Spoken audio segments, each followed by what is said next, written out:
Welcome back to the Hybrid Athlete Dad podcast. In today's episode, I'm going to be going over how to train like a hybrid athlete amidst parenting responsibilities. I find that the hardest part of being a hybrid athlete is the time constraints that it puts on yourself, where I want to do 4 to 5 cardio sessions per week, usually anywhere from an hour to 2 hours per session, not per week. On those, that'd be pretty quick. If that was per session, if that was per week. So I'm looking at about anywhere from say 4 to 5 hours per week doing cardio, and then I want to strength train, and then similar to that, I want to do 4 to 5 strength training sessions per week. So anywhere I'm looking for 8 to 10 hours per week where I'm doing this hybrid athlete training, and this doesn't include if I'm doing more, if I'm training for a marathon, if I'm training for a triathlon, and encompassing all of that is also being a parent where I don't necessarily want to be training when my daughter's home from daycare, but at the same time, when she's at daycare, I'm working. So, how do I manage raising a daughter, spending time with the wife, making sure that I don't get fired from my job because I'm doing a good job at my job, and then also doing this hybrid training? So, that's what I'm going to be going over in today's episode. But before I dive into that, and before I get into how to train like a hybrid athlete amidst parenting responsibilities, I just wanted to go over some things my life while I've been training. And if you've been listening to the podcast for any sort of time now, you know this is what I like to go into. I like to go into what's going on in my life, what I've been experiencing, and just give you the highs and lows. I'm recovering from a cold right now, so if you hear my voice, it might be a little raspy, but really wanted to record this episode last week and could just not talk. So doing the episode this week, so I might be taking a drink of water every now and then and a little bit more often, just dealing with this cold and really at the tail end of this cold. So in October, I did my first marathon, got that done out of the way. I did a full episode recap on that. It was obviously tremendously hard, and then that's now in the rearview mirror. Now, what the next goal, the next really big goal that I had for myself was doing an half Ironman in June. But there's a good amount of time between October and June. And for me, in the way that I like to train, is that I like to have something on my schedule for me to go out there and push myself. I like to have some sort of race on the calendar. And then now, once this episode releases, we're in November. Live in upstate New York. Now, there's not going to be too many races going on in December and January and February, so my time is limited with how many races I still have left in the calendar year, and then even into early next year. So I found a 15K and I found a half marathon that I signed up to do. I believe the 15K is on November 10th and the half marathon is on November 24th. So they're 2 weeks apart. 15K running a little over 9 miles, and then obviously the half marathon running 13.1. So I'm going to give those two a go ahead and see how fast that I can do those. Where for the marathon, it was really more about endurance. It was more about finishing. First time I did the half marathon, just about finishing. First time I did that 5K, it was just about finishing. Where now I want to start to build in more tempo runs into my workout. That's been thrown a little wrench, but I'll go over that a little bit later in the episode. But the goal was to go faster during the 15K and then the half marathon, and then have that 15K be a good indicator of how that half marathon is going to be going at the end of November. Still dealing with quite a bit of knee soreness in both kneecaps. I thought that it would be gone by now. It's been almost 3 weeks since I ran the marathon, or 2.5 weeks when I'm recording this episode, and still feeling some knee pain. It's not so much a pain, it's more, it feels as though my knees are bruised. So I think I'm going to go to an orthopedic and get those checked out, because I've had pain in my legs and in my shins and my lower back, pretty much all of my bones in my legs and my back. Well, I've been running, but sometimes it might be a day and then I never feel that pain again. Maybe I just had a weird run, maybe whatever it may be, running into an issue. Where now I have this knee pain, and I can go out there and run, but I don't want to necessarily go too far and really injure myself. Where the farthest I've run since I've had the marathon in one clip has been 6 miles, and that's definitely was able to get through it. Wasn't the most enjoyable. definitely feel a little bit of the pain, but it's more so after I'm done running and the next day that I wake up, I have a hard time like going up and down stairs. It's very painful. I mean, I can go and strength train at the gym, no problem. But when it comes to stairs, when it comes to like squatting, different things like that, it's very painful.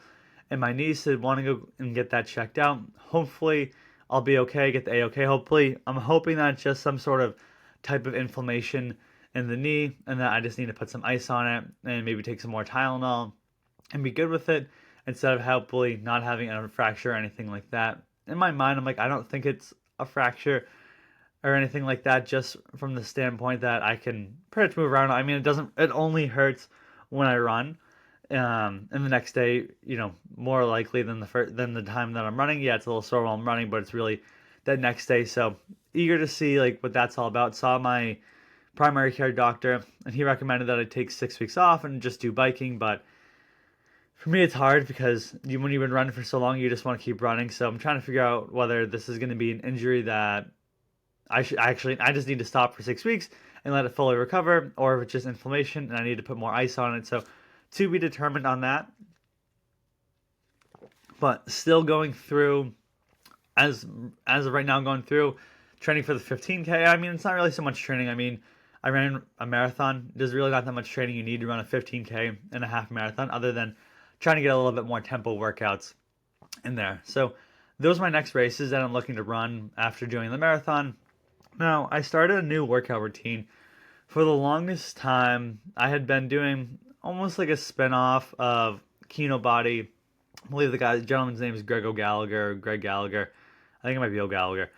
And I had been doing his workouts, and I've been doing them for however long I can remember. And I was just looking for something different. And I sort of would do his workouts, and then I would, morph it into what I wanted to do, depending on whether, I wanted to do more chest or biceps or back. And then I would watch Nick Bear to see his videos, see how he's working out, and change up my workout a little bit depending on how he was doing. And then on top of that, was just feeling stagnant at the gym. Felt as though I was doing the same workouts just day in, day out. So I ended up downloading this app on my phone called Playbook. It's reasonably priced. I paid $14.99 for the month. I think it's $85 or $90 for the year. I don't want to pay for the year just in case I didn't like it. I'd rather just try like a 1 month subscription. I think they have a 7-day subscription for it, or 7-day free trial, so you can go on, check it out. So what I did is I started using the workouts from Nathan French, who's a BPN athlete. I really like that his workouts are on there. And what the best part about it is they have videos.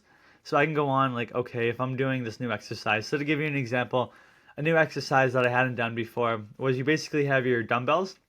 Instead of doing a full dumbbell curl, you do like a quarter curl, where basically you're just making your forearms parallel to the ground, drop them down, and then do a full dumbbell curl. And then that's 1 rep. That's not 2 separate reps. That's just going to be 1 rep. And I hadn't done that before, so it's very nice being able to see his videos. Then you can see, okay, he's doing lat pull down. How does he do it? Okay, how does he deadlift? Okay, what's his range of motion on the squat? Am I not squatting far enough down? Am I, or is my range of motion too far where I could potentially be injuring my knees? So there's a lot going on, and it's very nice. So I tweaked it a little bit to my own just because I don't go to the gym 6 days per week. I don't want to go to the gym on Saturdays. I just want to go 5 days a week. Now when you're pulling off from that 6th day now into 5 days, the workout routines are longer.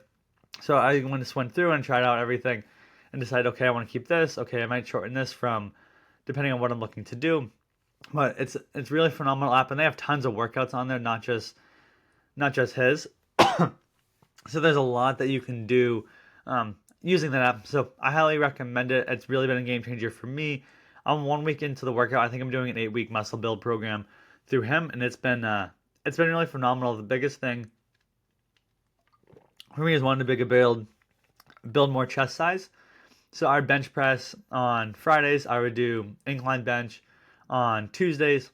Now I'm doing bench on Tuesdays and incline bench on Tuesdays. I'm doing bench on Fridays, and I'm doing incline dumbbell press on Fridays. So I'm getting basically double the amount of chest. And when you're doing it, or when I'm going through his workouts, at least for the first week, for bench, you're doing like 4 sets of 6. on Tuesdays, and then you're doing 4 sets of 8 on Fridays. Or I think I might be reversed right there. But it's nice because you're not doing the exact same weight, where you're doing kind of similar weight, but not nearly as much. When you're doing 8 reps versus going out there and doing your 6 reps. And again, apologies with this cold, trying to get through it, but really wanted to record this episode for you. So that's been good, doing his routine. So highly recommend. Again, it's called the Playbook app. Highly recommend checking it out. And then I know I mentioned in a previous episode, but I got the Garmin Forerunner 965. Overall, the watch has been absolutely phenomenal. So if you're thinking about going out there and getting a fitness watch, it's been very valuable for me, just in terms of checking out my recovery, my sleep, seeing how I'm doing my workouts. I can track my workouts at the gym. I can track my runs. The distancing is a lot better. I mean, I was coming from using a Fitbit, and the biggest aspect I find using the Garmin versus using the Fitbit is the GPS tracking. I never have any issues. So when I'd use the Fitbit, I would always lose GPS. So now when I was doing my pacing, it would not be going off my distance. It would be going off how many steps I'm taking. So sometimes it would really inflate how fast I'm going. Sometimes it would go the opposite way, where I'm like, I know I'm not running an 11-minute mile. I think the only time I ran an 11-minute mile was when I was doing the marathon, and I was like mile 24 in. I know I'm averaging about anywhere from 9:30 to 10 minutes, and if I'm feeling good, I'm not running an 11-minute mile, just because I'm taking a little bit, maybe taking smaller steps. So I felt as though it was really off, and I just wanted to get something that was more accurate. So the Garmin watch has been phenomenal. It was on sale for a while for $4.99, and then I think when I wanted to get it, it had gone up to $5.99. I ended up getting off on Amazon for like $5.50. I know like Black Friday, holiday shopping is coming up, so maybe that if you're looking to get a nice Garmin watch or a nice fitness watch, I would assume that's probably going to be on sale in the coming months. So that's really everything on the Garmin watch, or the workout routine, and the next races that I'm looking to do. And to go into a little bit more before I dive into the episode. So before I did the marathon, I basically tapered, which is what you're supposed to do. So I just ran less. The week after the marathon, I just took it a little easier at the gym. I was just working myself back in. So I ran the marathon on a Sunday, took the Monday off, and that Tuesday started running and getting back into the gym. And I was running like 2 or 3 miles for I think 3 or 4 days that first week back, just not trying to push myself, not trying to go too far. And then the following week, I was like, okay, I'm going to get full back into this gym. I have this new workout routine. I'm going to hit the ground going with these miles. And even the best laid out plans can get punched in the face, can get taken down. So went to the gym on Monday, had a great new workout, had a phenomenal 5-mile run on that Monday. And then Monday night started to get a little bit of a sore throat. I was like, oh, not really thinking too much of it. Our daughter, she came home with a cold the previous week, and sure enough, ended up getting that. Ended up turning almost into a sinus infection. It was pretty nasty. And that Tuesday, I went to the gym just not feeling great, just feeling super fatigued, not feeling good at all. Just worked out, and then I did an hour on the bike. I just felt as though I couldn't run again. Just had like a head cold, pressure in the sinuses, almost like an ice pick. And I had on, enough phlegm coming up that was pretty nasty as well. I'm like, great. Like I tapered, and then I ran the marathon. Then I took it easy. Now I want to get back into it. Now I'm sick again. Luckily, it wasn't anything where I was throwing up or anything like that. That's usually what my daughter has given me from daycare, so I'll take a sinus infection over that any day of the week. So then that Wednesday, it was like, okay, like I got up, like I was going to the gym, got dressed, and I was like, I just feel super fatigued, so I'm not going to go out there. I'm not going to go to the gym. Maybe I'll go for a run if I feel better later. I ate breakfast. I actually went back to bed for an hour, woke up, was feeling pretty good. I was like, okay, like maybe I'll get a run in this afternoon. Feeling a little bit better now. And same thing, just life will punch you when you're not expecting it. My wife and I, we had a 20-year-old cat. And she was my family's cat. growing up, so she was always around. We got her as a kitten. And then what happened was our parents, or our family, we had a dog. Cat was perfectly fine with the dog. Dog was perfectly fine with the cat. Dog passed away about 10 years ago. Parents ended up getting a new dog a couple months down the road. And the new dog was a lot bigger than the previous dog, and it would always bark at our cat. And because of that, the cat would only stay upstairs. She would never come downstairs. So the quality of life wasn't that great. So this was probably 2 or 3 years of her living like that. And then when I moved out of college, or when I graduated college, I moved into an apartment with my wife. That's when I took the cat from her home. I was like, I want to give you a better quality of life. I want to make sure that you can run around, you can be free, you don't have to have any worry. So she had been with us since 2019. So she had lived with us for 5 years. Great cat. She went through a lot. She's lived in 2 different apartments, now living in a house. My wife and I got married. In the meantime, we had our child. So there was a lot that went on when we had this cat just in those short 5 years. And it was a Wednesday, and okay, maybe I'll go for a run in a little bit. It was about 12 o'clock, 12 p.m., so not a.m., 12 p.m., just working like I normally would on a work day. Wife calls me downstairs, what's going on? She's, almost like screaming, what's going on? I thought that the cat was throwing up because she doesn't really like when the cat's throwing up. So that's what I thought it was. So I'm like, okay, I'll go down, I'll clean it. She doesn't like to see it and whatnot. I was like, okay, no problem. Let me come down. And the poor cat, she was having a seizure. I had never seen that before. And again, she's 20 years old. And the poor seizure was probably lasted 5 minutes or so. Definitely very hard to see. And called up the vet and was like, hey, our cat's having a seizure. They brought her in, and they're like, there's not much we can do for her. It lasted so long. This is the first time she's ever had it in her life, and you could just see, like, she had trouble walking. Her eyes were open, but they just weren't there, and you could just tell she was pretty much gone at that point. So that was hard, and had to put her down.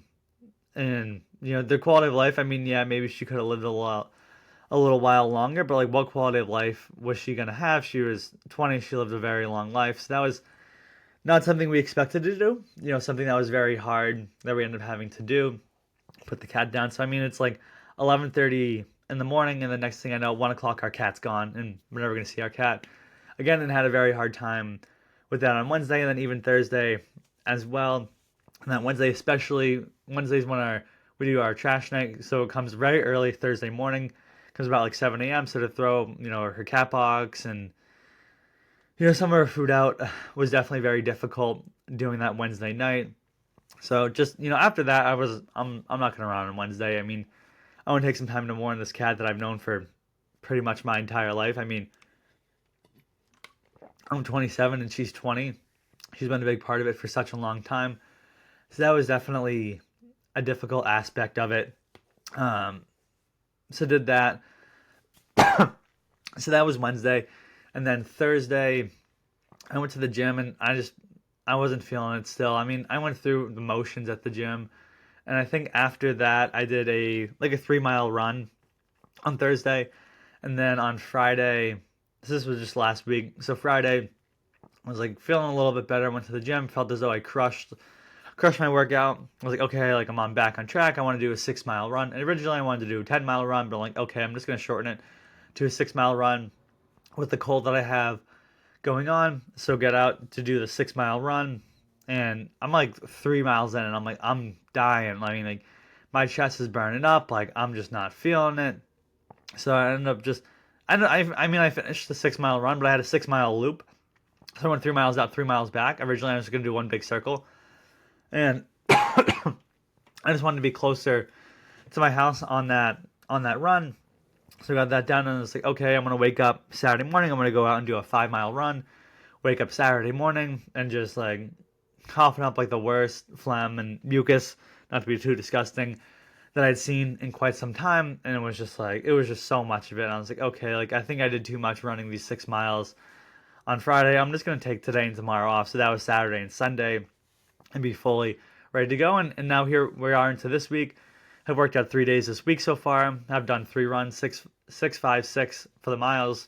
So, or 5, 6, 5, 5 miles, 6, 5, 5 miles, 6 miles, 5 miles. I'll do 10 on Friday morning, and then I'll do 5 on Saturday morning.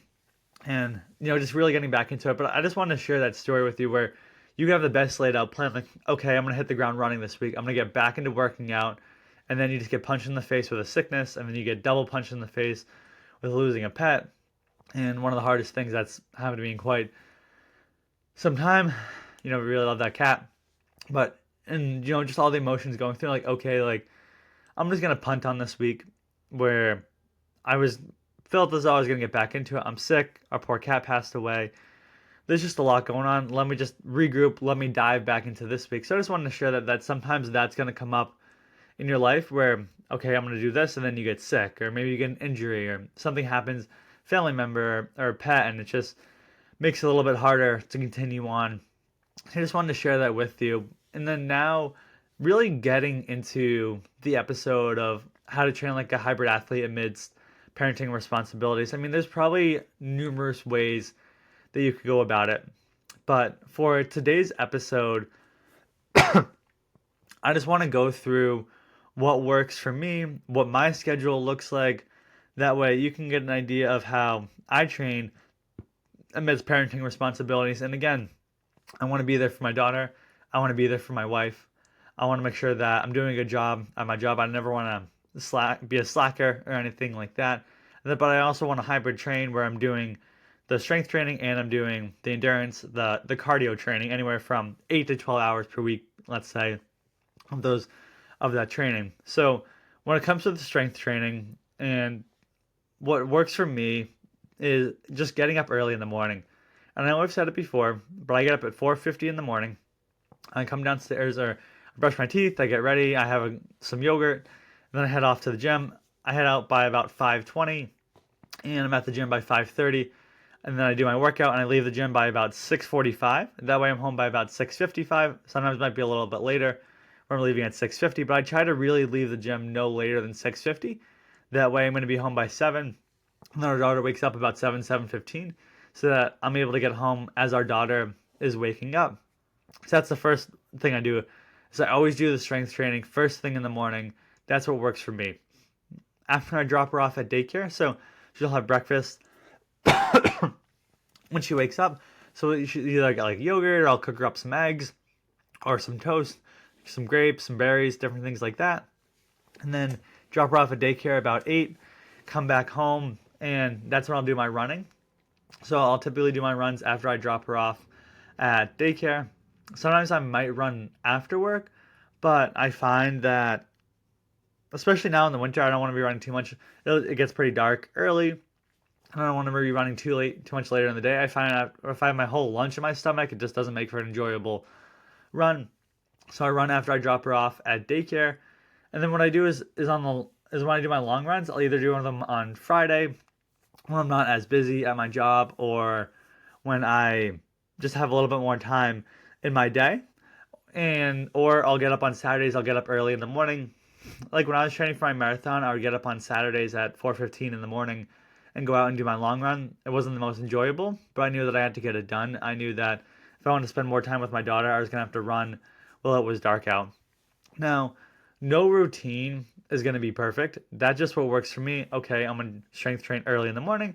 I'm going to run after dropping off at daycare. I'm going to do my long runs on Fridays and Saturdays where I don't have as much going on, because I never want to be really running while she's home. I don't want to be at the gym while she's awake. I mean, obviously that can happen from time to time. She wakes up early, or she gets sent home from daycare. These things are going to come up, but it's never going to be perfect what your routine is. You just have to make it work for what works for you. I know that I probably shouldn't be running 2 hours, 3 hours after I do my cardio set, or after I do my strength training session. I'd rather have like an 8-hour bridge where I'm finishing at 7 and then I'm running at 3 or 4 p.m. But that's just not what works for me in my schedule. Well, again, it's not going to be perfect. And you just have to think, okay, like, when can I get this in throughout the day when I'm working my job, when I want to spend time with my family, when I want to do everything in my life, and just making it a priority. Because I mean, I used to get to the gym for 7:30, and then now I'm swinging all the way back getting to the gym for 5:30. And honestly, I wish the gym would open up a little earlier, because I would probably get there earlier. I'd probably do different types of cardio equipment that they have at the gym. Like they have an assault runner, an assault bike, different things like that I'd want to test out, but it just doesn't work out for the time that I have in my schedule for the strength training that I'm doing at the gym. So that's really everything that I wanted to go over today, been going on in my life, and then how to train like a hybrid athlete amidst parenting responsibilities. It's never going to be easy. Sometimes I do feel guilty, but at the end of the day, you just have to push forward and really do and figure out the routine that works best for you and your family.